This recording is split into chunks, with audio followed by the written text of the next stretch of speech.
Existe uma dor pior do que perder um filho? Sim, existe.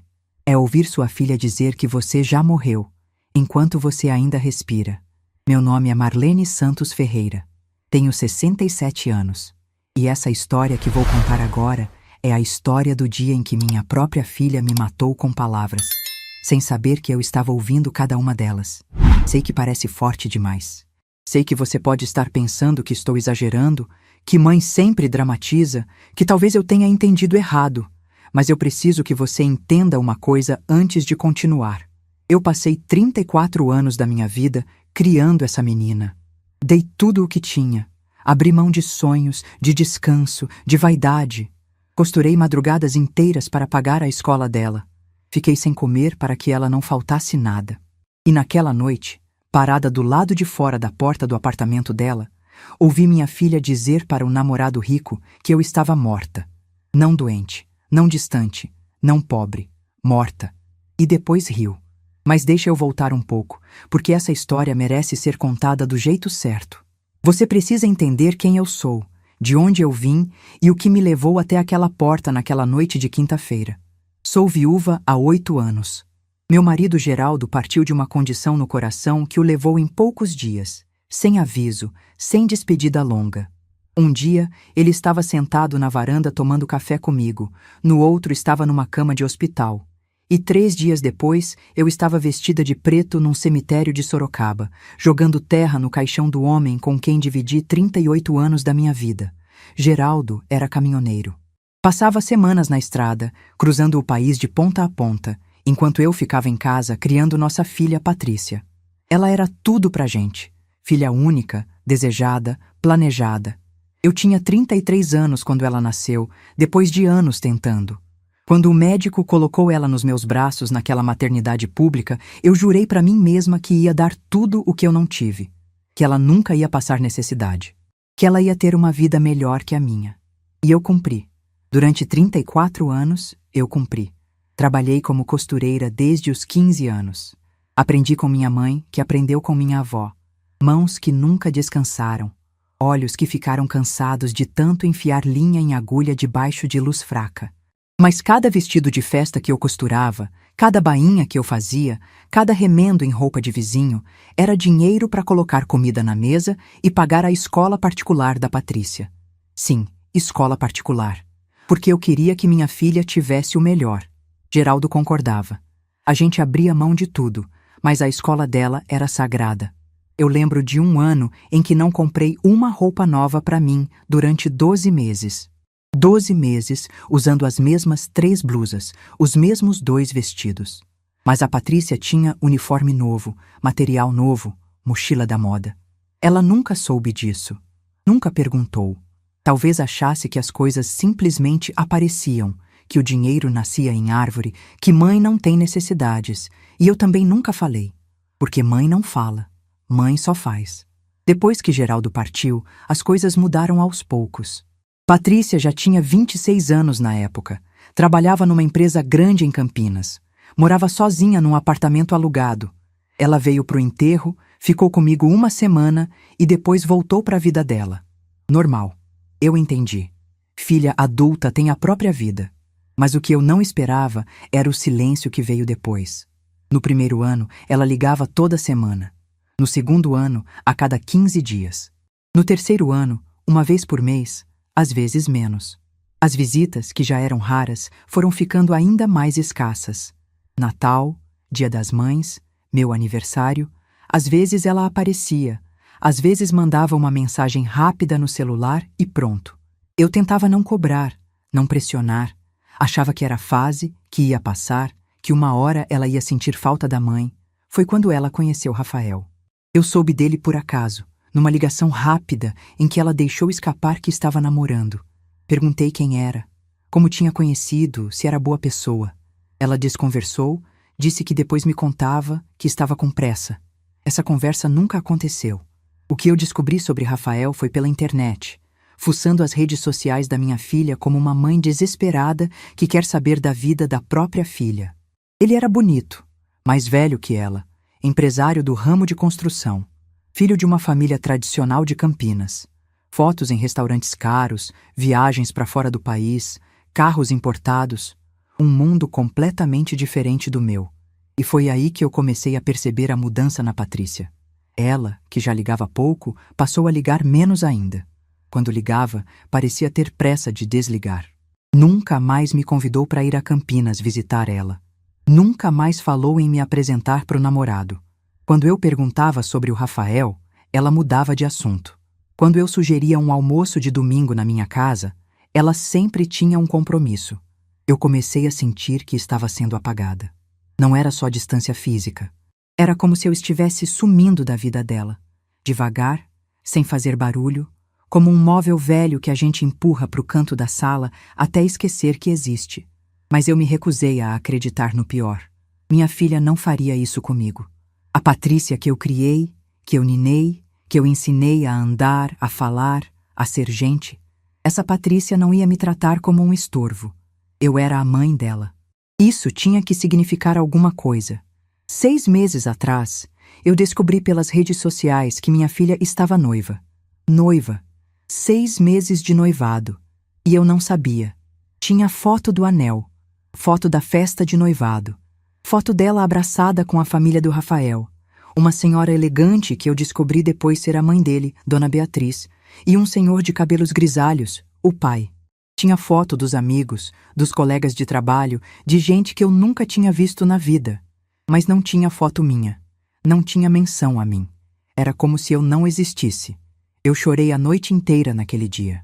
Chorei olhando para a foto dela sorrindo, com aquele anel brilhando no dedo, cercada de pessoas que celebravam com ela um momento que eu deveria estar presente. Me perguntei onde tinha errado. O que tinha feito de tão grave para merecer ser excluída assim? Uma semana depois, ela me ligou. Voz casual, como se nada tivesse acontecido. Me contou que ia casar dali a 3 meses, que eu estava convidada, que ia mandar o convite pelo correio. Eu quis perguntar por que não me contou antes, por que não me chamou para o noivado, por que eu estava sabendo da própria filha pela internet. Mas não perguntei. Engoli. Agradeci o convite. Disse que estaria lá. E foi então que eu tive uma ideia. Eu ia costurar um vestido especial para dar de presente para ela. Um vestido feito à mão, com todo o carinho que eu tinha, com bordados delicados no decote, do jeito que ela gostava quando era menina. Ia ser meu presente de mãe para o casamento. Uma surpresa. Talvez assim ela lembrasse de quem eu era, do quanto eu a amava, de tudo que eu tinha feito por ela. Passei 3 semanas naquele vestido. Escolhi o tecido mais bonito que encontrei. Um crepe cor de champanhe que caía lindo. Bordei pequenas flores no decote, uma por uma, com linha dourada. Cada ponto era um pedaço do meu coração costurado ali. Quando terminei, olhei para o vestido pendurado no cabide e senti orgulho. Era o vestido mais bonito que eu já tinha feito, e era para minha filha. Decidi levar pessoalmente. Ia fazer surpresa. Peguei um ônibus para Campinas numa quinta-feira à noite, com a sacola nas mãos e o coração cheio de esperança. Talvez a gente pudesse conversar, talvez eu pudesse conhecer o Rafael finalmente, talvez as coisas voltassem a ser como antes. Cheguei no prédio dela por volta das 8 da noite. O porteiro me conhecia de outras visitas antigas, me deixou subir sem avisar. Eu queria surpreender. Fui pelo elevador, coração batendo forte, ensaiando o que ia dizer quando ela abrisse a porta. Mas quando cheguei no andar dela, percebi que a porta do apartamento estava entreaberta. Luz acesa lá dentro, vozes conversando. Eu ia bater, ia anunciar minha chegada, mas então ouvi meu nome. Não, não era meu nome. Era uma palavra. Mãe. E o que veio depois dessa palavra me fez congelar no lugar como se tivessem jogado um balde de água gelada no meu corpo. Era a voz do Rafael. Tom descontraído, curioso. Ele perguntou algo sobre o casamento, sobre a família dela, sobre quem ia sentar na mesa principal. E então disse, com naturalidade, que a mãe dele queria muito conhecer a minha família, que Dona Beatriz fazia questão de receber os parentes da noiva com todo o carinho. E a resposta da minha filha veio como uma faca entrando devagar no meu peito. Ela disse, com a voz mais natural do mundo, que não tinha família, que a mãe dela tinha falecido há alguns anos, depois de uma doença longa, que tinha sofrido muito vendo a mãe definhar, que preferia não falar sobre isso porque ainda doía, que por isso não tinha convidado parentes para o noivado, porque não tinha parentes para convidar. Eu fiquei parada ali, sem conseguir me mover. Minha filha estava dizendo para o noivo que eu estava morta. Não distante, não pobre, não doente, morta, falecida, enterrada, como se eu não existisse mais. Rafael fez um som de pena. Disse que sentia muito, que não sabia, que entendia a dor dela. Perguntou se pelo menos a mãe dela tinha deixado alguma coisa, alguma lembrança, algum bem. E foi aí que veio a segunda facada. Patrícia riu. Uma risada curta, debochada, cheia de desprezo. E disse as palavras que nunca mais vou esquecer enquanto eu viver. Que nada-se, amor. Mamãe morreu pobre, não deixou nada. Era só uma velha que costurava para fora, morava numa casa caindo aos pedaços, num bairro de periferia. Coitada, nunca teve nada na vida. Nem sei por que eu ainda perdia tempo visitando ela quando era viva. Mas enfim, sua família não precisa saber desses detalhes, né? O importante é que agora eu tenho você. Ouvi Rafael concordar, dizer que família era passado e que eles iam construir o futuro juntos. E então os dois riram juntos, mudaram de assunto, começaram a falar sobre a lua de mel na Europa. E eu fiquei ali, parada no corredor, com a sacola pesando na minha mão, com o vestido que eu tinha costurado com tanto amor dentro dela, ouvindo minha filha me apagar da existência como se eu fosse um erro que precisava ser corrigido. As lágrimas não vieram. Eu achei que iam vir, mas não vieram. O que veio foi um silêncio dentro de mim. Um silêncio estranho, profundo, como se algo tivesse se quebrado de um jeito que não tinha mais conserto. Não era só tristeza. Era algo diferente. Era como se a Marlene, que tinha chegado ali, cheia de esperança, tivesse morrido de verdade naquele corredor. E uma outra Marlene tivesse nascido no lugar. Olhei para a sacola na minha mão. O vestido lá dentro. 3 semanas de trabalho. Cada ponto dado com amor. Abaixei devagar e coloquei a sacola encostada na porta do apartamento. Sem fazer barulho. Sem bater. Sem anunciar minha presença. Eles nunca saberiam que eu tinha estado ali. Nunca saberiam o que eu ouvi. Voltei para o elevador com passos lentos. Desci os 15 andares em silêncio, olhando para o nada. Atravessei a portaria, passei pelo porteiro que me desejou boa noite, caminhei até o ponto de ônibus.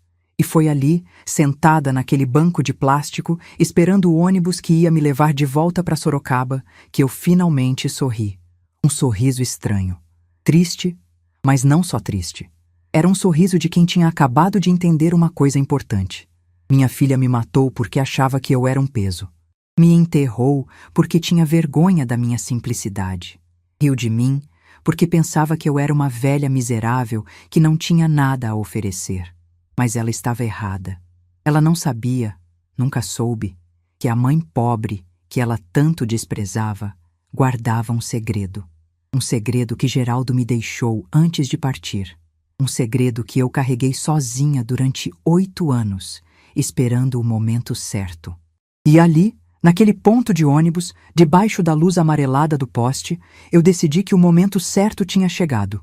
Minha filha quis me matar, quis me apagar, quis fingir que eu nunca existi. Mas ela cometeu um erro. Esqueceu de enterrar meus segredos. E no dia do casamento dela, na frente do noivo, da sogra e de todos os convidados importantes que ela tanto queria impressionar, esses segredos iam ressuscitar. Eu ia ressuscitar. O ônibus chegou. Eu subi, sentei na janela e fiquei olhando as luzes da cidade passando enquanto a gente se afastava de Campinas. Pensei no Geraldo, no que ele diria se estivesse vivo, no que ele tinha me deixado e por quê. E pela primeira vez em muito tempo, senti algo que tinha esquecido que existia. Força. Não a força de quem quer vingança. Não a força de quem quer machucar. A força de quem finalmente entendeu que merece ser vista. A força de quem não vai mais aceitar ser tratada como um móvel velho empurrado para o canto. A força de quem, depois de 67 anos vivendo para agradar os outros, finalmente decidiu viver para si mesma. Minha filha disse que eu morri pobre e não deixei nada. Em breve, ela ia descobrir como estava enganada. Para você entender o que aconteceu naquele casamento, eu preciso te contar sobre Geraldo. Preciso te contar sobre o homem que me amou por 38 anos sem nunca precisar gritar isso para o mundo. O homem que passou a vida na estrada para garantir que eu e nossa filha tivéssemos um teto. O homem que, sem eu saber, guardou um segredo durante 3 décadas, um segredo que ele só me revelou quando sentiu que o tempo dele estava acabando. Eu conheci Geraldo num ponto de ônibus. Eu tinha 19 anos, ele tinha 22. Era uma tarde de sábado em Sorocaba. Eu estava voltando de uma entrega de costura e ele estava esperando um ônibus que ia levar ele para o terminal rodoviário. Ele era caminhoneiro, tinha acabado de ser contratado por uma transportadora grande e estava começando a vida. Lembro que ele me olhou primeiro. Um olhar demorado, respeitoso, diferente dos olhares que eu estava acostumada a receber. E depois sorriu. Um sorriso tímido, de canto de boca, como se estivesse pedindo permissão para puxar conversa. Perguntou meu nome. Eu disse. Perguntou o que eu fazia. Eu disse que era costureira. Ele disse que a mãe dele também costurava, que tinha aprendido a respeitar mulher que trabalhava com as mãos. Naquela época, isso já era diferente. A maioria dos homens achava que costureira era trabalho de pobre, coisa sem valor. Geraldo não. Geraldo me olhou como se eu tivesse acabado de dizer que era médica. O ônibus dele chegou primeiro. Ele subiu, mas antes me pediu um número de telefone. Eu não tinha telefone. Morava numa casa simples com minha mãe e a gente não tinha condição. Então, ele fez diferente. Me deu o endereço da transportadora onde trabalhava e disse que eu podia mandar carta se quisesse. Eu ri, achei graça.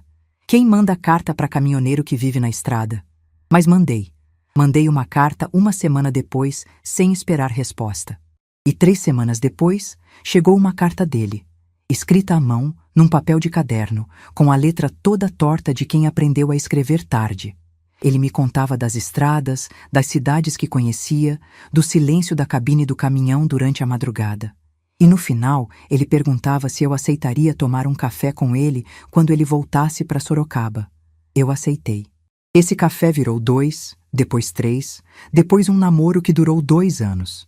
Geraldo não era homem de palavras bonitas. Não sabia fazer declaração, não trazia flores, não escrevia poemas.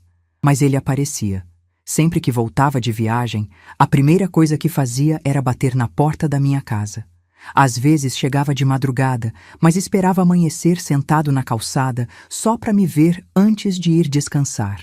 A gente casou em 1979, numa cerimônia simples na igreja do bairro.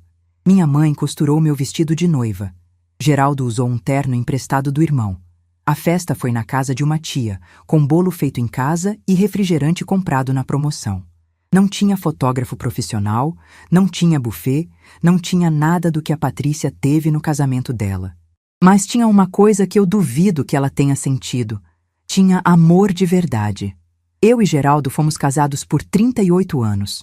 38 anos dividindo a mesma cama quando ele estava em casa, 38 anos de cartas e telefonemas quando ele estava na estrada.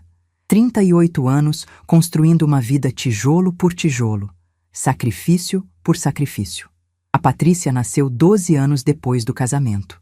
A gente já tinha desistido de ter filho, achava que não era para ser. Mas Deus tinha outros planos. Quando o médico confirmou a gravidez, Geraldo chorou. Era a primeira vez que eu via ele chorar.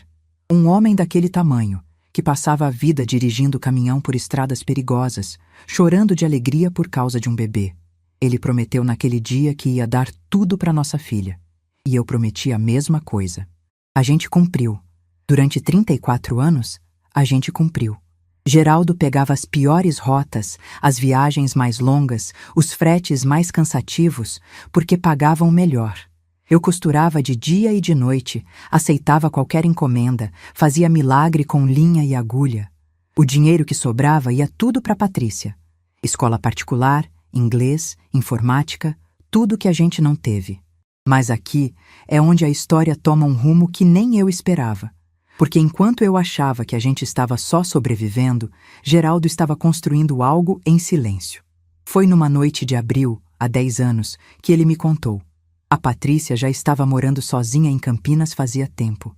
Era só eu e Geraldo em casa, como nos primeiros anos de casamento. Naquela noite, ele me chamou para sentar na varanda dos fundos. Tinha um tom na voz dele que me preocupou. Ele estava diferente, mais sério, mais quieto que o normal. Sentei do lado dele, peguei na mão dele como fazia há quase 40 anos e esperei. Geraldo nunca foi de falar rápido. Ele precisava de tempo para organizar as palavras, para ter certeza do que ia dizer. E então ele começou a falar. Disse que precisava me contar uma coisa que tinha guardado por muito tempo. Disse que não tinha me contado antes porque não queria que eu me preocupasse. Não queria que eu achasse que ele estava escondendo algo. Não queria criar problema onde não tinha. Mas agora ele sentia que precisava falar. Eu fiquei tensa. Pensei 1000 coisas. Traição, dívida, doença. Minha cabeça começou a rodar. Mas o que ele disse me deixou sem chão de um jeito completamente diferente. Geraldo me contou que desde o primeiro ano de casamento, ele guardava uma parte de cada pagamento numa conta separada. Não era muito no começo, R$ 50 aqui, 100 ali. Mas ele nunca parou. Cada viagem, cada frete, cada bônus que recebia, ele tirava uma parte e guardava. 30 anos fazendo isso. Ele disse que aprendeu isso com o pai dele, que era pedreiro e morreu sem deixar nada para a família porque nunca guardou um centavo. Geraldo jurou que não ia cometer o mesmo erro. Se acontecesse alguma coisa com ele, eu não ia ficar desamparada. Mas não era só dinheiro guardado. Geraldo me contou que, ao longo dos anos, ele foi comprando coisas. Pequenas no começo. Um terreno barato num bairro que ninguém queria. Depois, quando o bairro cresceu, ele vendeu e comprou uma casa. Alugou a casa e, com o dinheiro do aluguel, comprou outra. E assim foi indo. Tudo no meu nome. Porque ele dizia que mulher precisa ter segurança. Que homem vai e vem, mas mulher precisa ter onde cair. Cada escritura, cada documento, estava no nome de Marlene Santos Ferreira. Naquela noite, na varanda, ele me entregou uma pasta. Dentro tinha tudo. Escrituras de 3 casas em bairros valorizados de Sorocaba, documento de um terreno comercial no centro da cidade, extratos de aplicações financeiras que rendiam há décadas. Eu olhei para aqueles papéis sem conseguir processar. Geraldo, o meu Geraldo, o caminhoneiro que eu achava que ganhava só o suficiente para sobreviver, tinha construído um patrimônio de quase 3 milhões de reais, em silêncio. Sem contar para ninguém, nem para mim. Perguntei por que ele nunca tinha me contado, por que tinha guardado aquilo por tanto tempo. A resposta dele ficou gravada na minha memória para sempre. Ele disse que não contou porque queria que eu vivesse leve, que se eu soubesse do dinheiro ia ficar preocupada, ia querer investir, ia ter medo de perder, e ele queria que eu vivesse sem esse peso. O dinheiro estava lá, crescendo quietinho, esperando o dia em que fosse necessário. E esse dia, segundo ele, seria quando ele não estivesse mais aqui. Chorei naquela noite. Chorei abraçada nele, sem saber se era de gratidão, de surpresa ou de medo do que aquela conversa significava. Porque, no fundo, eu sabia por que ele estava me contando naquele momento. Geraldo estava sentindo que o tempo dele estava acabando. Ele não disse isso com todas as letras, mas eu conhecia aquele homem há quase 40 anos. Conhecia cada olhar, cada suspiro, cada silêncio. E o silêncio dele naquela noite era o silêncio de quem está se despedindo. 2 anos depois daquela conversa na varanda, Geraldo foi internado. Começou com um mal-estar numa viagem. Ele ligou para mim dizendo que estava com uma dor no peito que não passava. Eu implorei para ele parar num hospital, mas ele disse que ia terminar a entrega e voltar. Teimoso como sempre. Quando ele chegou em Sorocaba, levei ele direto para o pronto-socorro. Os médicos fizeram exames e a notícia veio como um soco. O coração dele estava comprometido. Anos de estrada, de comida ruim, de noites mal dormidas, de estresse, tudo tinha cobrado um preço. Ele ficou internado por 5 dias. No 3º dia, quando estávamos sozinhos no quarto, ele segurou minha mão e me fez prometer uma coisa. Pediu que eu nunca contasse para Patrícia sobre o dinheiro. Disse que a filha precisava aprender a viver com o próprio esforço, que riqueza fácil estraga o caráter, que ele tinha visto muita gente boa se perder quando descobria que tinha herança para receber. E então ele disse algo que na época eu não entendi, mas que agora faz todo sentido. Disse assim, olhando nos meus olhos, com aquela voz fraca de quem já está lutando para respirar. Marlene, esse dinheiro é seu, não é da Patrícia, não é de ninguém. É o seu colchão, é a sua segurança. Guarda esse segredo até o dia em que você precisar provar o seu valor. E nesse dia, Usa ele, não como vingança, como verdade. Eu não entendi na hora. Achei que era delírio de hospital, confusão de quem está fraco. Mas prometi que ia guardar o segredo. No 5º dia de madrugada, Geraldo partiu. Eu estava do lado dele, segurando a mão dele, como tinha segurado naquele ponto de ônibus há quase 4 décadas. Ele apertou minha mão uma última vez, soltou o ar devagar e foi embora. O velório foi simples. A Patrícia veio de Campinas, ficou uma semana me ajudando e depois voltou para a vida dela. Eu fiquei sozinha naquela casa que agora parecia grande demais. Sozinha com minhas memórias, com minhas saudades e com uma pasta cheia de documentos que ninguém sabia que existia. Nos primeiros meses depois da partida do Geraldo, a Patrícia me ligava toda semana. Perguntava se eu estava bem, se precisava de alguma coisa, se queria ir morar com ela em Campinas. Eu sempre dizia que estava bem, que preferia ficar na minha casa, que não queria dar trabalho. Mas aos poucos, as ligações foram diminuindo. Uma vez por semana virou uma vez a cada 15 dias. Depois, uma vez por mês. Depois, quando eu ligava, ela às vezes não atendia. E quando atendia, parecia sempre com pressa, sempre com algum compromisso, sempre precisando desligar. Eu tentava não pensar demais nisso. Me convencia de que era normal, que filha adulta tem a própria vida, que eu não podia ser um peso. Mas doía. Doía mais do que eu admitia. 3 anos depois da partida do Geraldo, a Patrícia conheceu Rafael. Eu soube dele por acaso, numa das raras ligações que a gente tinha. Ela mencionou que estava namorando, mas não deu detalhes. Quando eu perguntei mais, ela desconversou. Disse que ia me contar depois, que era recente, que não queria falar muito para não dar azar. Essa conversa nunca aconteceu. O que eu soube sobre Rafael foi pela internet, fuçando as redes sociais da minha filha como uma mãe desesperada por migalhas de informação. E o que eu vi me explicou muita coisa. Rafael era herdeiro de uma construtora de Campinas, família tradicional, dinheiro antigo, círculo social de elite. Ele era 10 anos mais velho que a Patrícia, divorciado, sem filhos. Nas fotos, aparecia sempre de terno, sempre em lugares caros, sempre cercado de gente que parecia importante. E nas fotos com a minha filha, eu vi uma Patrícia que eu não conhecia. Cabelo diferente, maquiagem diferente, roupas diferentes. O jeito de posar era diferente, a expressão era diferente. Era como se ela tivesse se transformado em outra pessoa para caber no mundo dele. E eu não aparecia em lugar nenhum. Nenhuma foto nossa juntas. Nenhuma menção à mãe, à família, a Sorocaba. Era como se a Patrícia tivesse nascido do nada, como se não tivesse passado, como se não tivesse uma mãe costureira que passou a vida inteira se sacrificando por ela. Eu comecei a entender o que estava acontecendo. A minha filha tinha vergonha de mim. Não vergonha de briga, de problema, de coisa grave. Vergonha da minha simplicidade. Vergonha da minha casa humilde, do meu trabalho de costureira, do meu jeito de interior. Vergonha de tudo que eu era e de tudo que ela achava que eu representava. A confirmação veio quando tentei me aproximar. Liguei para ela num domingo, sugeri que eu fosse a Campinas conhecer o tal Rafael.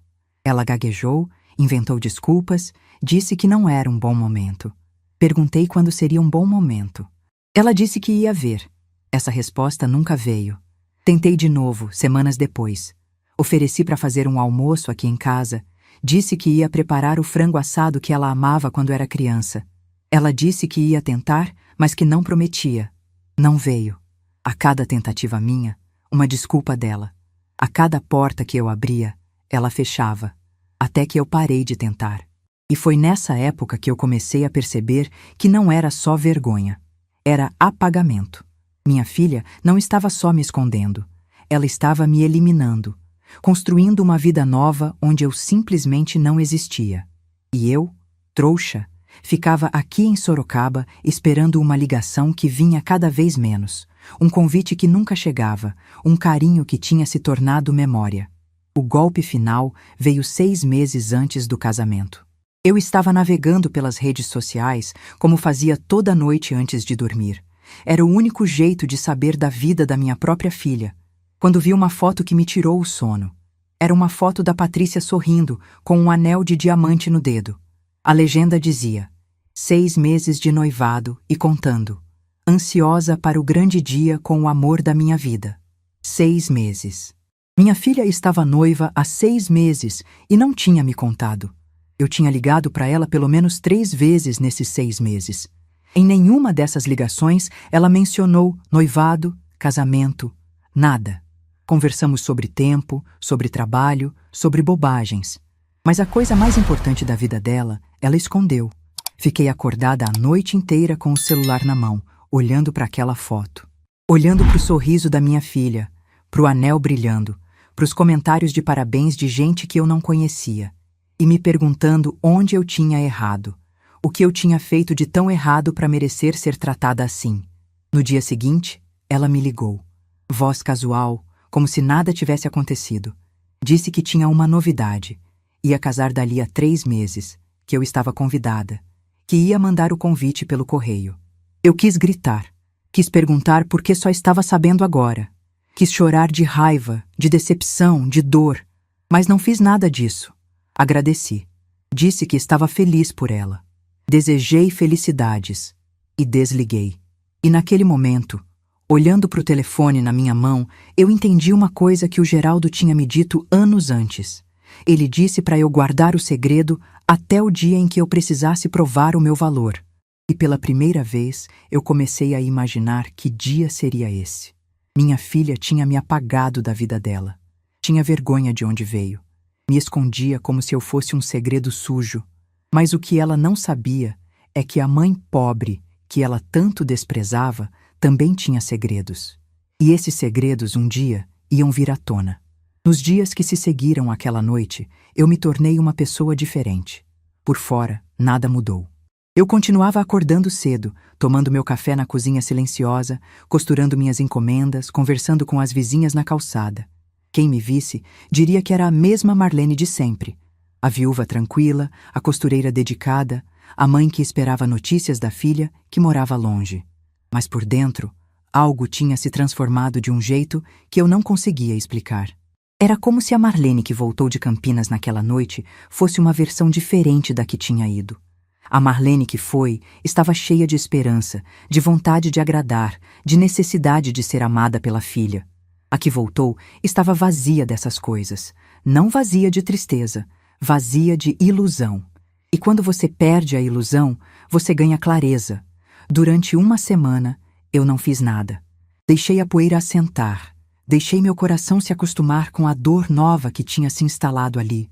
Chorei algumas noites, sozinha na minha cama, abraçada ao travesseiro que ainda tinha um pouco do cheiro do Geraldo, mesmo depois de tantos anos.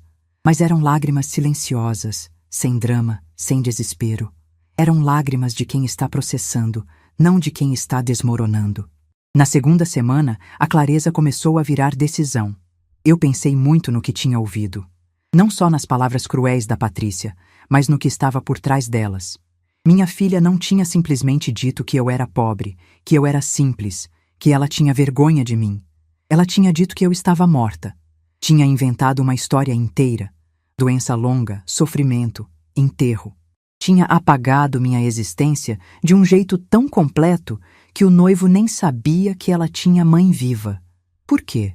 Essa pergunta não me deixava em paz. Por que mentir de forma tão radical? Por que não simplesmente dizer que a mãe morava longe, que não tinha contato, que a família era pequena? Por que inventar uma morte? A resposta veio aos poucos, conforme eu fui juntando as peças. Patrícia não queria apenas me esconder. Ela queria me eliminar de forma definitiva. Uma mãe viva, mesmo distante, ainda é uma possibilidade. Ainda pode aparecer, ainda pode ser cobrada, ainda pode atrapalhar. Mas uma mãe morta? Uma mãe morta é segura. Não liga, não visita, não aparece de surpresa. Não envergonha. Minha filha me matou porque era mais conveniente. E a partir do momento em que eu entendi isso, eu soube o que precisava fazer. Não ia confrontar. Não ia brigar. Não ia ligar chorando pedindo explicações. Nada disso ia adiantar. Patrícia ia inventar desculpas, ia minimizar, ia me fazer sentir que eu tinha entendido errado. E eu ia acabar perdoando, como sempre perdoei. E as coisas iam continuar do mesmo jeito. Não dessa vez. Dessa vez, eu ia fazer diferente. Ia deixar a mentira dela crescer. Ia deixar ela se sentir segura na farsa que tinha construído. E no momento certo, no momento em que ela menos esperasse, eu ia ressuscitar. Na terceira semana depois daquela noite, eu procurei Dr. Marcos. Dr. Marcos Antônio Ribeiro era advogado, tinha 72 anos e era uma das poucas pessoas no mundo que conhecia o segredo que o Geraldo tinha me deixado. Ele tinha sido amigo do meu marido há mais de 40 anos. Se conheceram numa das viagens de Geraldo, quando o caminhão quebrou numa cidade do interior, e Dr. Marcos, que na época era um advogado jovem começando a carreira, ajudou ele a resolver uma questão com a transportadora. Daquele dia em diante, nasceu uma amizade que durou a vida inteira. Dr. Marcos foi quem ajudou Geraldo a comprar os imóveis, a fazer os contratos de aluguel, a organizar os investimentos. Foi ele quem colocou tudo no meu nome, quem guardou as escrituras originais no cofre do escritório dele, quem prometeu cuidar de mim se alguma coisa acontecesse com o Geraldo. Quando Geraldo partiu, Dr. Marcos esteve no velório. Me abraçou, disse que eu podia contar com ele para qualquer coisa, que a promessa que ele tinha feito ao amigo continuava de pé. Eu agradeci, mas na época estava tão perdida na dor que nem pensei em patrimônio, em documentos, em nada disso. Agora, 8 anos depois, eu estava sentada no escritório dele, contando o que tinha acontecido. Dr. Marcos me ouviu em silêncio. Não me interrompeu nenhuma vez. Quando eu terminei de falar, ele ficou alguns segundos quieto, olhando para mim com aqueles olhos cansados de quem já viu muita coisa na vida. E então, ele disse algo que me surpreendeu. Disse que o Geraldo, de alguma forma, sabia que isso podia acontecer. Contou que, numa das últimas conversas que eles tiveram antes do Geraldo partir, meu marido tinha dito que estava preocupado com a Patrícia. Disse que via a filha mudando, se afastando, criando uma vida onde os pais não tinham mais lugar. Disse que tinha medo de que, quando ele não estivesse mais aqui, a Patrícia fosse me abandonar. E pediu para o Dr. Marcos ficar de olho, me proteger se fosse preciso. Eu senti meus olhos se encherem de lágrimas. Geraldo. Meu Geraldo. Mesmo nos últimos dias de vida, estava pensando em me proteger. Estava prevendo o que ia acontecer. Estava me deixando armada para uma batalha que ele sabia que viria. Dr. Marcos perguntou o que eu queria fazer. Se queria processar a Patrícia por alguma coisa, se queria fazer um testamento excluindo ela, se queria alguma ação legal. Eu disse que não. Disse que o que eu queria era mais simples e mais poderoso do que qualquer processo. Eu queria a verdade. Queria que minha filha, e todos que ela tinha enganado, soubessem que eu existia, que eu estava viva e que eu não era a velha miserável que ela tinha pintado. E eu queria fazer isso no dia do casamento dela. Dr. Marcos me olhou por um longo momento. Acho que ele estava avaliando se eu tinha certeza, se eu estava agindo por impulso ou por decisão pensada. Mas ele conhecia o Geraldo. E conhecia a mulher que o Geraldo tinha escolhido para passar a vida junto. Ele sabia que eu não era de tomar decisões no calor do momento. Por fim, ele assentiu. Disse que ia me ajudar. Perguntou o que eu precisava. Eu disse que precisava de 3 coisas. Primeiro, todos os documentos do patrimônio organizados e atualizados. Segundo, uma forma de fazer um pronunciamento oficial no dia do casamento. Algo que não pudesse ser ignorado ou desmentido. E terceiro, queria fazer uma doação significativa para uma instituição que cuidasse de idosos abandonados. Dr. Marcos entendeu imediatamente a simbologia. Eu estava sendo tratada como descartável pela minha própria família. Ia usar parte do dinheiro que eles nem sabiam que existia para ajudar outros idosos na mesma situação. Ele sorriu pela primeira vez naquela conversa. Um sorriso pequeno, de canto de boca, que me lembrou o jeito do Geraldo sorrir quando estava orgulhoso de alguma coisa. Disse que ia cuidar de tudo. Nas semanas seguintes, eu e Dr. Marcos nos encontramos várias vezes. Ele me mostrou toda a documentação do patrimônio, as 3 casas, o terreno comercial, as aplicações financeiras, tudo atualizado, tudo em ordem, tudo no meu nome.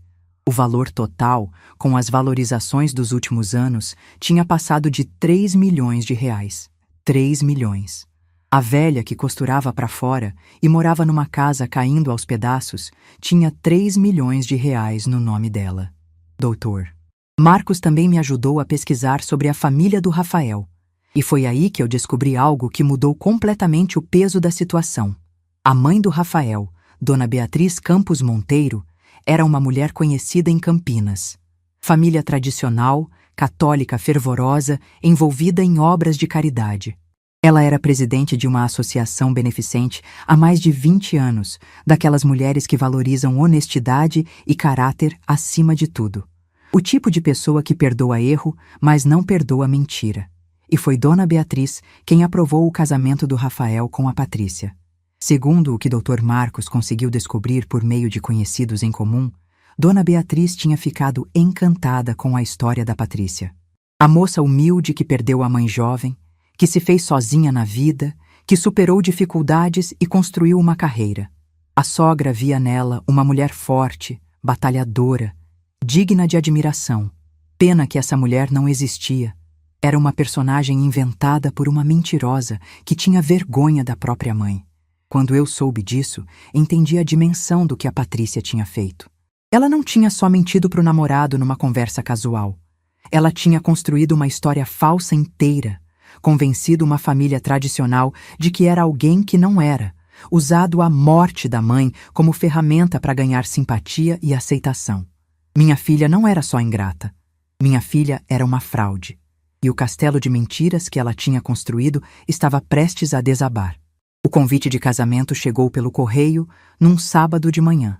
Era um envelope elegante, papel de alta gramatura, letras douradas. Por dentro, o convite era lindo. Data, hora, local, tudo impresso com sofisticação.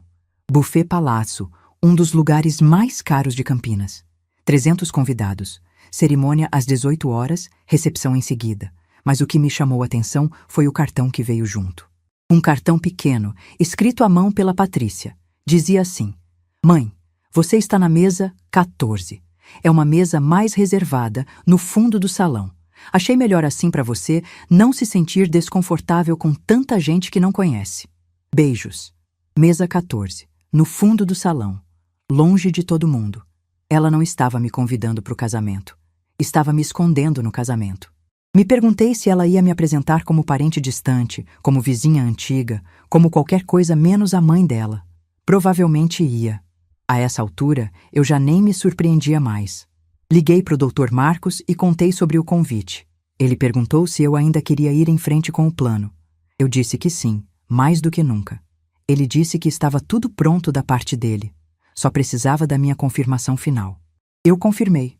Nas semanas antes do casamento, me preparei em silêncio. Fui numa loja do centro e comprei um tecido bonito. Não ostensivo, mas elegante. Com minhas próprias mãos, costurei um terno de alfaiataria sob medida. Calça bem cortada, blazer estruturado, camisa de seda por baixo. Passei 3 noites naquele terno, cada ponto dado com precisão, cada detalhe pensado. Quando terminei e vesti pela primeira vez, me olhei no espelho do quarto e quase não me reconheci. Não era mais a costureira simples de Sorocaba que aparecia naquele reflexo.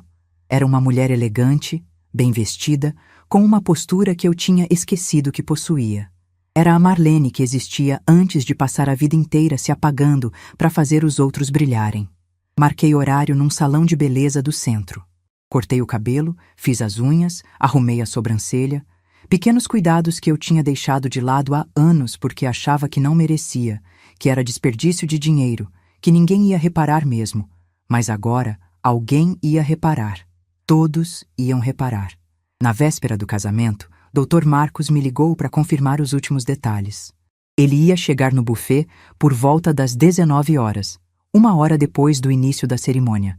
Tempo suficiente para a festa estar rolando, para os noivos estarem recebendo os cumprimentos, para todo mundo estar junto no salão principal. Ele ia entrar de terno com uma maleta de couro, a mesma maleta que usava em audiências importantes. Dentro, os documentos, certidão de propriedade dos imóveis, extratos das aplicações, o termo de doação para a Associação de Apoio a Idosos Abandonados de Sorocaba. Tudo oficial, tudo registrado, tudo impossível de ser negado. Perguntei se ele achava que eu estava fazendo a coisa certa. Ele ficou em silêncio por um momento. Depois disse que não sabia se era a coisa certa, mas sabia que era a coisa honesta. Que a Patrícia tinha construído uma vida em cima de uma mentira. E que mentiras, cedo ou tarde, cobram seu preço. Que talvez fosse melhor essa verdade vir à tona agora, no começo do casamento, do que anos depois, quando os estragos fossem ainda maiores. E então ele disse uma coisa que ficou na minha cabeça a noite inteira. Disse que o Geraldo ia estar orgulhoso. Naquela noite, a última antes do casamento, eu não consegui dormir direito. Fiquei deitada na cama, olhando para o teto, pensando em tudo que tinha me levado até ali. 34 anos criando uma filha, 38 anos ao lado de um marido que me amou em silêncio, 8 anos de viuvez, uma vida inteira de sacrifícios que ninguém viu, de esforços que ninguém reconheceu, de amor que foi tratado como obrigação. Levantei da cama e fui até a cômoda onde guardava a foto do Geraldo. Era uma foto antiga, de quando a gente era jovem. Ele estava sorrindo, com aquele sorriso tímido de canto de boca, o mesmo que me conquistou naquele ponto de ônibus há mais de 40 anos. Segurei a foto contra o peito e falei com ele baixinho, como fazia às vezes quando a saudade apertava. Disse que eu tinha guardado o segredo como ele pediu, que tinha esperado o momento certo, como ele disse, e que agora, finalmente, eu ia usar aquilo não como vingança, mas como verdade. Coloquei a foto de volta no lugar e voltei para a cama. E dessa vez, quando fechei os olhos, eu dormi. Porque eu sabia que o amanhã ia ser um dia que nenhum de nós ia esquecer. Minha filha tinha me matado com palavras. Amanhã eu ia ressuscitar. O dia amanheceu ensolarado demais para um dia de casamento em junho. Eu acordei cedo, antes das 6, com aquela sensação estranha de quem sabe que o dia que está começando não vai ser como os outros. Tomei meu café devagar, olhando pela janela da cozinha para o quintal que o Geraldo tinha cuidado com tanto carinho quando estava vivo. As plantas ainda estavam lá, algumas mais crescidas, outras precisando de poda. A vida continua, eu pensei, mesmo quando a gente acha que parou. Passei a manhã me arrumando sem pressa. Tomei um banho demorado, lavei o cabelo, passei creme no corpo. Pequenos rituais que eu tinha esquecido que existiam. Quando você passa a vida inteira cuidando dos outros, esquece que também merece cuidado. Às 2 da tarde, comecei a me vestir. Coloquei o terno que tinha costurado com minhas próprias mãos, ajustei a gola da camisa de seda, prendi meu cabelo num coque elegante. Passei um batom discreto, um brinco pequeno de pérola que tinha sido da minha mãe. Nada ostensivo, apenas digno. Quando me olhei no espelho pela última vez antes de sair, eu vi uma mulher que não via há muito tempo. Uma mulher de cabeça erguida, olhar firme, postura de quem sabe quem é. A Marlene que o mundo tinha tentado apagar estava de volta. Peguei um ônibus para Campinas às 3 da tarde. A cerimônia começava às 6, mas eu queria chegar cedo. Queria estar lá antes de todo mundo. Queria observar, queria me preparar emocionalmente para o que viria. O Buffet Palácio ficava num bairro nobre da cidade, numa mansão antiga que tinha sido transformada em casa de eventos. Quando o táxi me deixou na entrada, eu fiquei parada por um momento olhando para a fachada. Colunas brancas, jardim impecável, valets de uniforme esperando os carros dos convidados. Um mundo completamente diferente do meu. Mas eu não estava intimidada. Não mais. Entrei pelo portão principal e fui recebida por uma recepcionista que perguntou meu nome. Quando eu disse, ela conferiu na lista e me direcionou para o salão. Eu era uma das primeiras a chegar. A decoração ainda estava sendo finalizada. Flores brancas por todo lado, velas, tecidos finos. Tudo muito bonito, muito caro, muito diferente do casamento simples que eu e o Geraldo tivemos. Procurei a mesa 14. Era exatamente onde eu esperava. No fundo do salão, perto da porta da cozinha, longe de tudo e de todos. Uma mesa para 6 pessoas, mas que provavelmente ficaria só comigo. O lugar perfeito para esconder uma mãe inconveniente. Sentei e esperei. Os convidados começaram a chegar por volta das 5:30. Gente elegante, bem vestida, conversando em grupos. Eu observava de longe, tentando identificar quem era quem. Vi quando a família do Rafael chegou. Um grupo grande, animado, claramente acostumado com eventos desse tipo. E então, eu a vi. Dona Beatriz. Ela era exatamente como eu tinha imaginado pelas fotos. Uma senhora de uns 70 anos, cabelos grisalhos bem arrumados, vestido longo azul marinho, colar de pérolas no pescoço. Tinha uma postura impecável, daquelas mulheres que foram criadas para andar com um livro na cabeça. E tinha um olhar atento, que não perdia nada do que acontecia ao redor. Por um momento, nossos olhares se cruzaram. Ela me viu ali no fundo do salão, sozinha na minha mesa, e deve ter se perguntado quem eu era. Mas logo se distraiu com outro convidado e seguiu em frente. Em breve, ela ia saber exatamente quem eu era. A cerimônia começou pontualmente às 6 horas. Eu assisti de longe, da minha mesa no fundo. Vi quando o Rafael entrou, elegante no seu smoking, sorrindo para os convidados. Ele cumprimentava as pessoas com aquela naturalidade de quem cresceu frequentando eventos assim. Parecia feliz, confiante, um homem prestes a casar com a mulher que amava.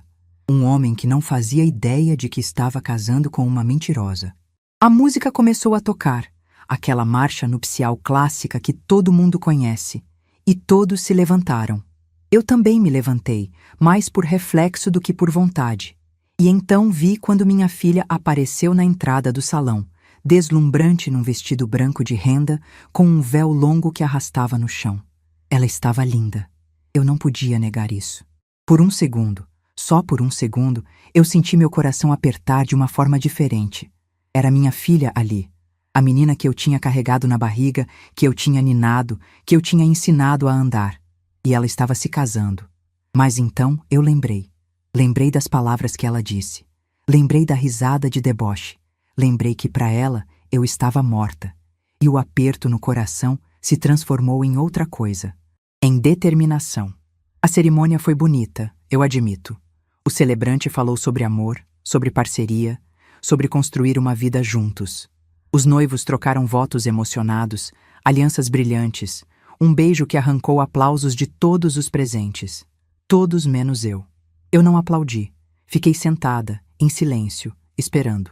Depois da cerimônia, começou a recepção. Música, champanhe, garçons circulando com bandejas de canapés. Os noivos foram para a pista de dança, fizeram a primeira valsa, posaram para fotos. Tudo perfeito, tudo ensaiado, tudo como nos filmes. Foi quando os noivos começaram a receber os cumprimentos dos convidados que Patrícia me viu. Eu tinha me levantado e estava caminhando em direção à mesa principal. Ela me viu de longe e eu percebi o momento exato em que ela me reconheceu. O sorriso que ela tinha no rosto vacilou. Os olhos se arregalaram por uma fração de segundo. Ela não esperava que eu fosse me aproximar, mas eu me aproximei. Cheguei na fila de cumprimentos e esperei minha vez. Quando finalmente fiquei frente a frente com ela, Patrícia me abraçou de um jeito estranho, apertado demais, como se quisesse me impedir de falar. No meu ouvido, ela sussurrou rápido. Mãe, que bom que veio. Mas fica na sua mesa, tá? Depois a gente conversa. Eu não respondi. Apenas sorri e me virei para o Rafael. Ele me olhou com educação, esperando ser apresentado. Patrícia, nervosa, disse rapidamente. Amor, essa é tia Marlene. Uma parente distante do interior. Tia Marlene. Parente distante. Rafael apertou minha mão com um sorriso cordial. Disse que era um prazer me conhecer, que Patrícia falava muito da família dela. Eu quase ri. Falava muito? A única coisa que ela tinha falado era que a família estava toda enterrada no cemitério. Dona Beatriz estava logo ao lado. Ela se aproximou, curiosa, e perguntou quem eu era. Antes que Patrícia pudesse repetir a mentira, eu respondi simplesmente: sou do lado da noiva, do lado mais próximo do que ela gostaria. A sogra franziu a testa, confusa com a resposta estranha. Patrícia ficou pálida. Mas antes que qualquer uma pudesse dizer mais alguma coisa, eu me afastei e voltei para minha mesa. E esperei. Às 7h15 da noite, a porta principal do salão se abriu, e Dr. Marcos entrou. Ele estava exatamente como tínhamos combinado. Terno escuro, gravata discreta, postura de quem está ali a trabalho. E na mão direita, a maleta de couro que eu já conhecia. A maleta que carregava a verdade. Ele caminhou pelo salão com passos firmes, sem olhar para os lados, sem se deixar distrair pelos olhares curiosos dos convidados que não sabiam quem ele era. Caminhou direto até a mesa principal, onde os noivos estavam sentados com a família do Rafael. Quando Patrícia viu o Dr. Marcos se aproximando, eu vi o rosto dela mudar. Ela conhecia o advogado. Sabia quem ele era. Sabia que ele era amigo do pai. E pelo olhar dela, entendeu imediatamente que algo muito errado estava para acontecer. Ela tentou se levantar, tentou interceptar ele, mas foi tarde demais. Dr. Marcos parou em frente à mesa dos noivos e pediu licença em voz alta. O burburinho do salão foi diminuindo. As pessoas começaram a prestar atenção. O DJ baixou a música. E então, no silêncio que se formou, Dr. Marcos começou a falar. Disse que estava ali a pedido de uma cliente, que tinha um comunicado oficial a fazer, que pedia desculpas por interromper a celebração, mas que o assunto era urgente e não podia esperar. Rafael olhou para Patrícia, confuso. Dona Beatriz olhou para o advogado, desconfiada. Os convidados começaram a cochichar entre si. E Patrícia?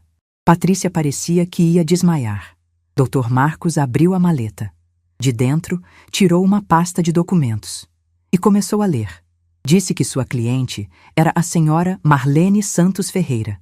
Que a senhora Marlene era mãe da noiva, Patrícia Santos Ferreira. E que, ao contrário do que a noiva havia informado à família do noivo, a senhora Marlene estava muito viva. O silêncio no salão era absoluto. Rafael se virou para Patrícia com o rosto transformado. Mãe, você me disse que sua mãe tinha falecido. Você chorou me contando da doença dela. Você... Ele não conseguiu terminar a frase. Dona Beatriz se levantou, o rosto vermelho de indignação. Como assim, mãe? Essa mulher é sua mãe? Ela apontou para mim, que tinha me aproximado e agora estava de pé a poucos metros da mesa principal. Você me disse que era órfã. Me disse que não tinha família. Eu aceitei você na minha família porque tive pena da sua história. Patrícia começou a chorar. Tentou se explicar, gaguejou desculpas, disse que podia explicar tudo, mas ninguém queria ouvir. Dr. Marcos continuou. Disse que a senhora Marlene, além de estar viva, gostaria de fazer um anúncio.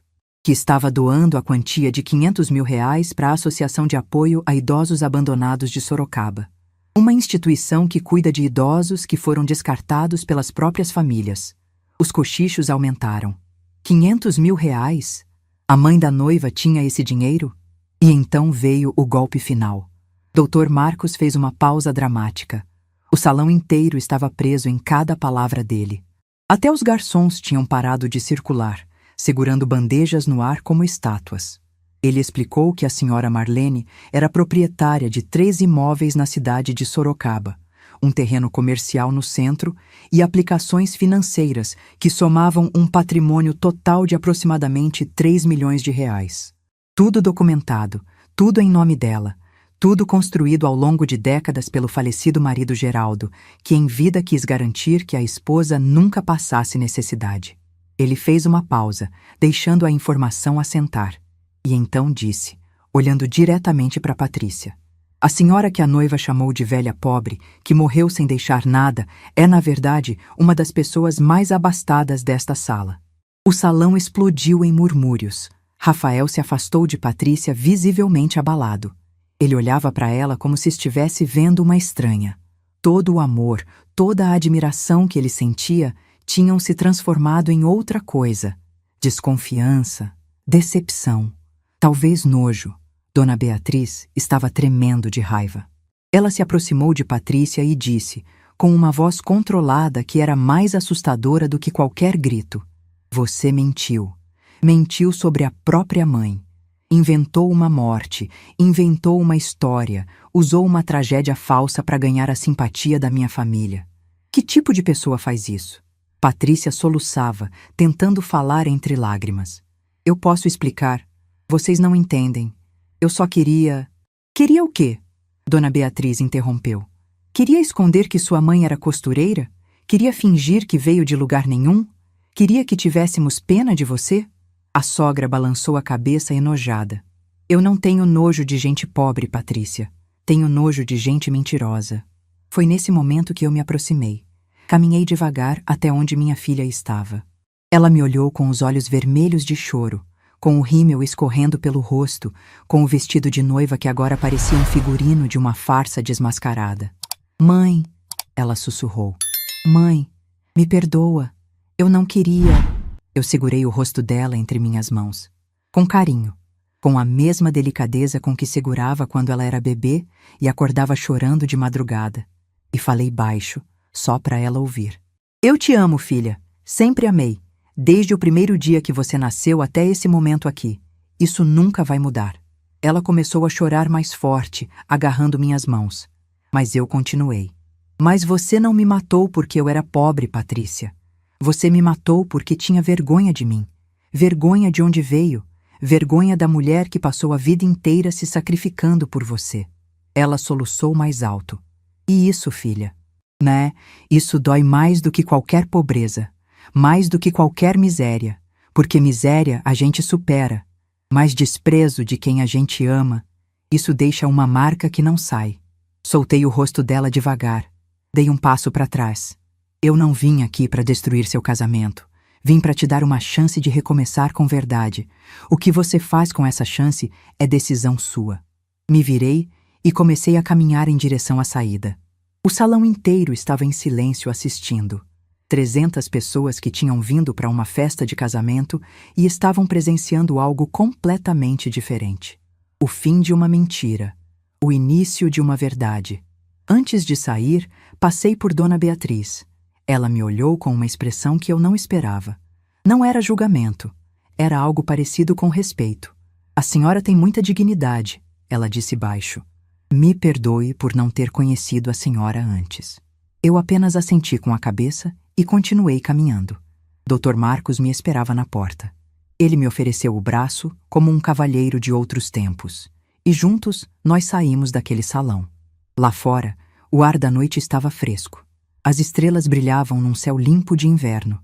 Eu respirei fundo, enchendo os pulmões de um ar que parecia diferente. Mais leve. Doutor. Marcos perguntou se eu estava bem.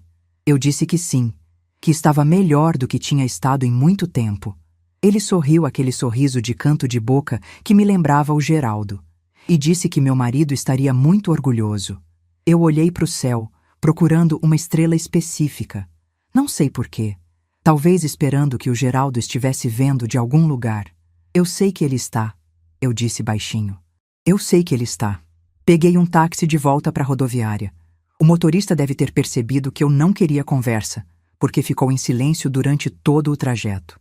Eu agradeci mentalmente por isso.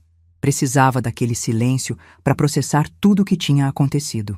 Olhando pela janela, via as luzes de Campinas passando. Restaurantes cheios, casais passeando, a vida normal seguindo seu curso. Ninguém ali fora sabia o que tinha acabado de acontecer naquele buffet. Ninguém sabia que uma mulher de 67 anos tinha acabado de mudar a própria história.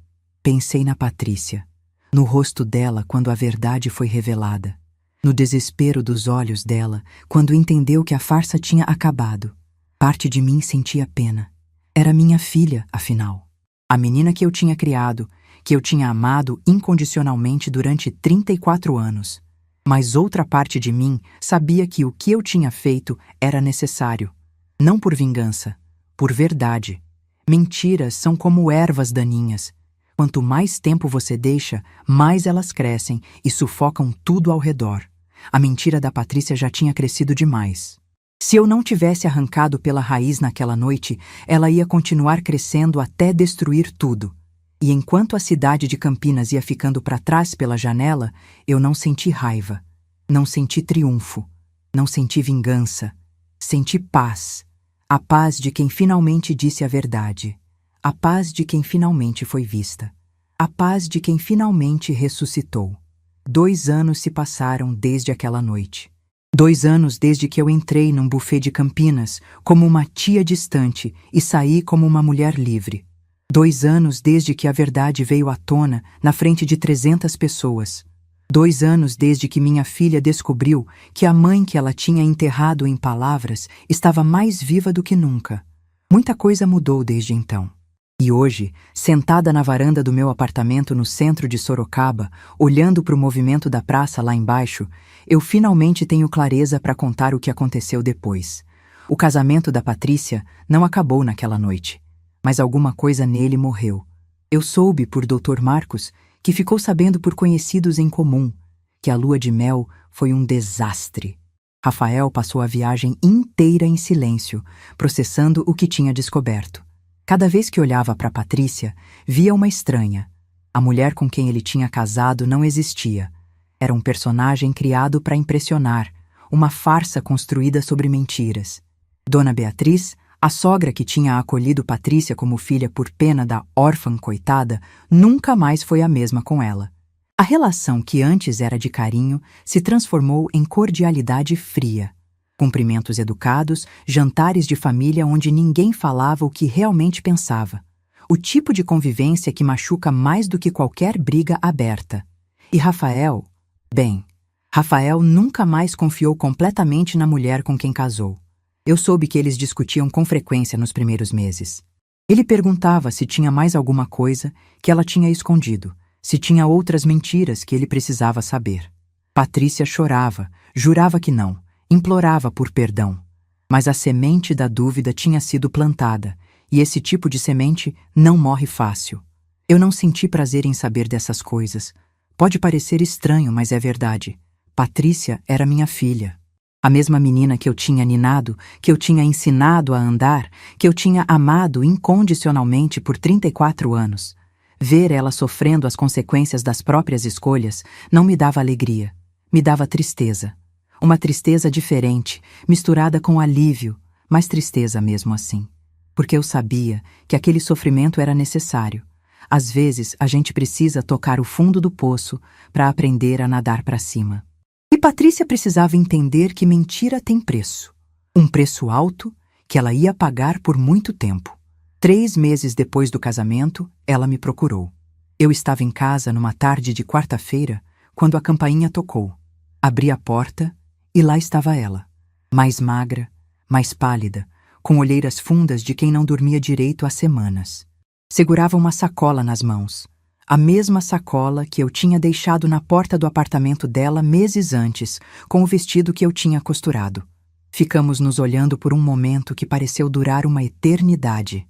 Eu não disse nada. Ela também não. As palavras estavam presas em algum lugar entre a garganta e o coração, pesadas demais para sair, até que ela começou a chorar. Não era um choro de drama, de quem quer chamar atenção. Era um choro de quem estava quebrada por dentro, de quem finalmente tinha deixado as máscaras caírem. Ela disse, entre soluços, que estava ali para pedir perdão, que sabia que não merecia, que entendia se eu não quisesse nunca mais olhar para a cara dela, mas que precisava pelo menos tentar. Eu abri a porta e deixei ela entrar. Sentamos na sala, uma de frente para a outra, e pela primeira vez em muitos anos conversamos de verdade.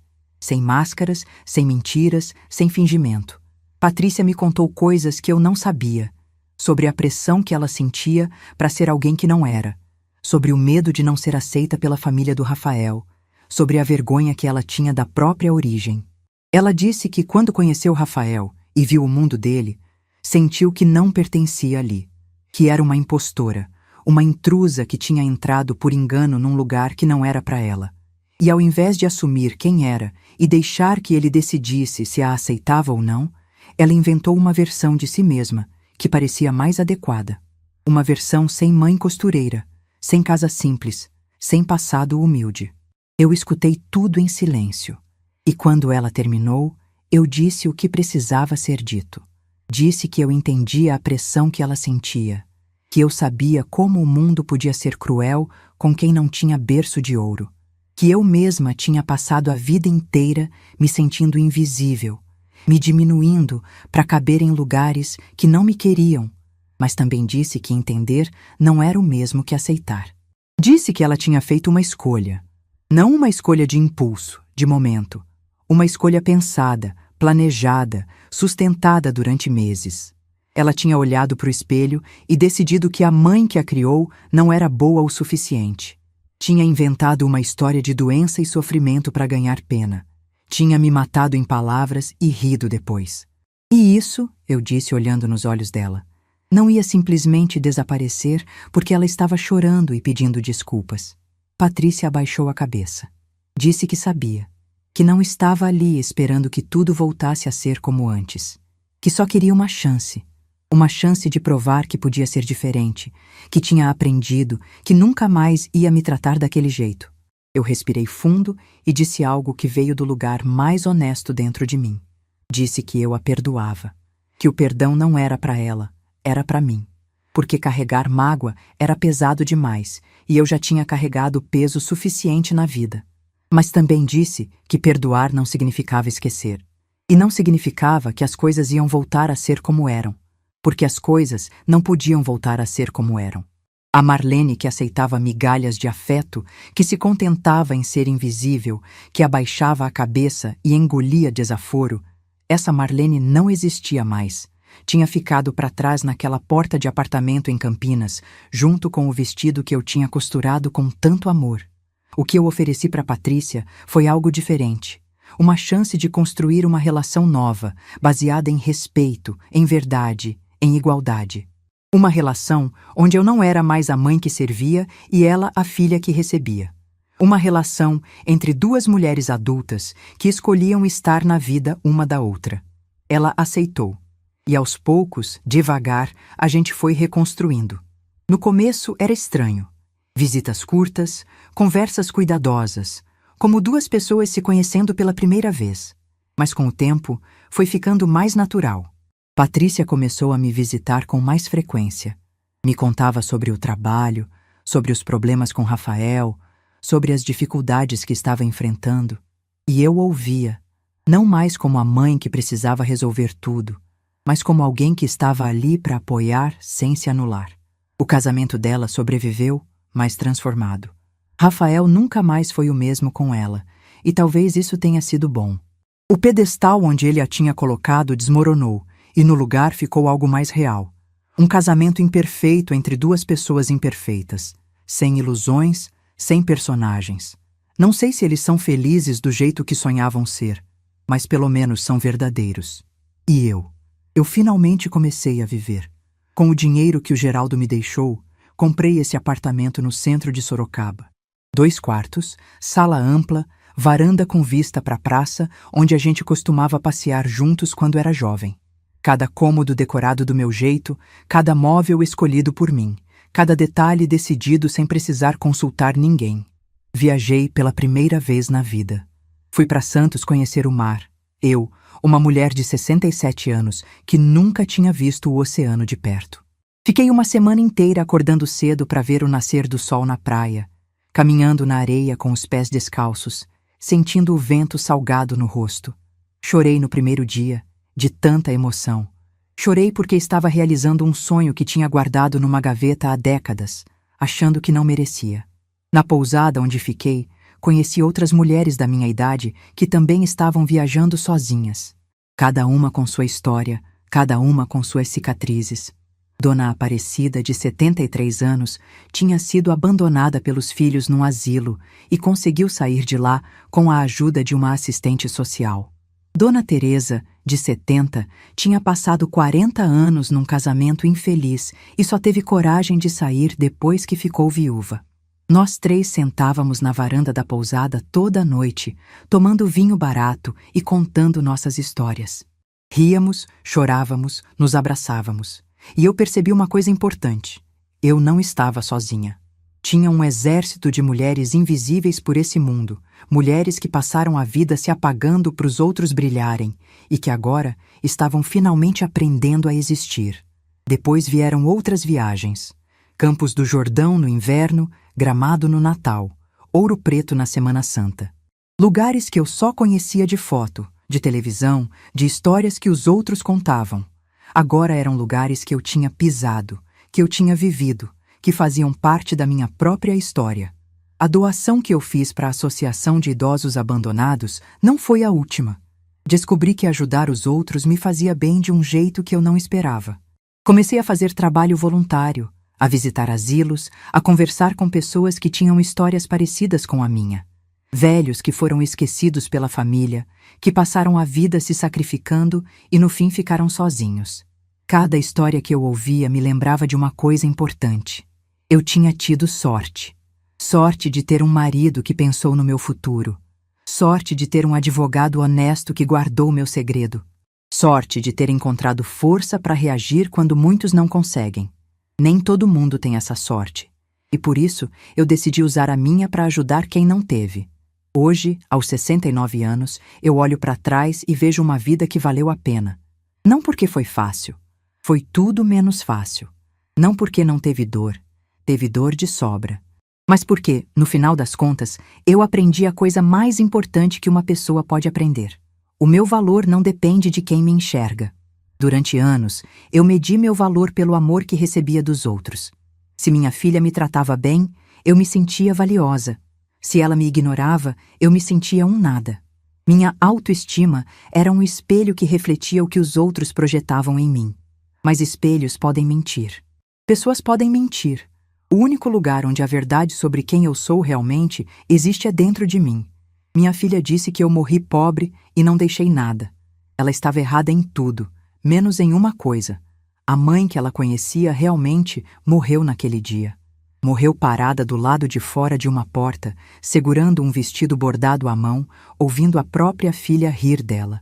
Mas no lugar dessa mãe, nasceu outra mulher. Uma mulher que não precisa de aplausos para saber que tem valor. Uma mulher que não aceita migalhas de quem deveria dar amor inteiro. Uma mulher que escolhe onde quer estar e com quem quer estar. Às vezes, quando a noite está quieta e eu estou sozinha na varanda olhando as estrelas, eu converso com o Geraldo. Conto para ele sobre as viagens, sobre o apartamento, sobre a Patrícia. Agradeço pelo segredo que ele guardou, pela proteção que ele me deu mesmo depois de partir. E eu imagino ele lá em cima, com aquele sorriso de canto de boca, dizendo que sempre soube que eu ia ficar bem. Que sempre acreditou em mim, mesmo quando eu não acreditava. Se você chegou até aqui ouvindo minha história, eu quero te deixar uma coisa. Não importa quantos anos você tem. Não importa quantas vezes te disseram que você não valia nada. Não importa quantas pessoas te trataram como invisível, como peso, como estorvo. Você tem valor. Um valor que não depende do reconhecimento de ninguém. E se alguém te fez sentir que você precisava morrer para a vida delas ficar mais fácil, seja com palavras, seja com silêncio, seja com abandono, saiba que você pode ressuscitar, pode se reinventar, pode começar de novo. Eu ressuscitei aos 67 anos. Nunca é tarde demais. Minha filha disse que eu morri pobre e não deixei nada. Mas a verdade é outra. Eu nunca fui pobre. Pobre era quem não soube me ver. E o que eu deixo agora não é dinheiro, não é casa, não é herança material. O que eu deixo é essa história. A história de uma mulher comum que descobriu, depois de 67 anos, que merecia ser vista, que merecia ser respeitada, que merecia viver. E se essa história tocar pelo menos uma pessoa que está se sentindo invisível agora, então tudo valeu a pena. Tudo. Se essa história tocou seu coração, deixe seu like, se inscreva no canal e comente aqui embaixo. No meu lugar, o que você faria? Sua mensagem pode iluminar o dia de alguém.